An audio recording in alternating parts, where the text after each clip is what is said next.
मेरी पत्नी अगर मुझे पत्थर भी खिलाए ना तो भी मैं खा जाऊं। मेरे पास एक आइडिया है। नहीं वो नहीं चलेगा। नहीं चलेगा बोलता है कि मैदान खाना घर पर ही मंगवा के खा लीजिए। देखा, मुझे पता था अय्यर भाई ऐसा ही कुछ आइडिया देंगे, इसलिए मैंने पहले। वेलकम टू सब फ्यूजन। काशीनाथ खाएगा मेहता साहब का टिफिन का डाइट फूड और मेहता साहब खाएंगे जेठालाल का भेजा हुआ मस्त चटाकेदार खाना। पूरा माहौल सेट हो चुका होता है। मेहता साहब जेठालाल को फोन करके थैंक यू भी बोल देते हैं।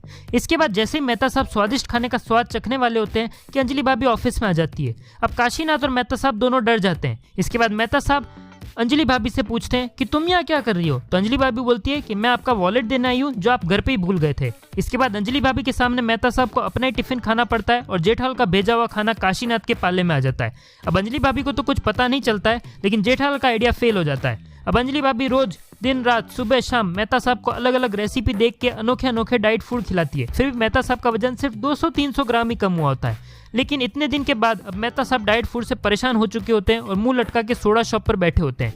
मेहता साहब अपना दुखड़ा सुनाते हैं और पोपटलाल अपनी पत्नी पुराण चालू रखता है। ये कैसे पत्नी अगर पत्थर भी खिलाए तो मैं खाने को तैयार हूँ। ये डाइट फूड क्या चीज़ है, बस एक बार मेरी शादी हो जाए। इतना सब सुनकर जेठालाल को गुस्सा आता है और वो सब पुरुष मंडली को बोलता है कि हम मिलकर कैसे ना कैसे मेहता साहब को इस डाइट फूड के मायाजाल से बचाना ही होगा।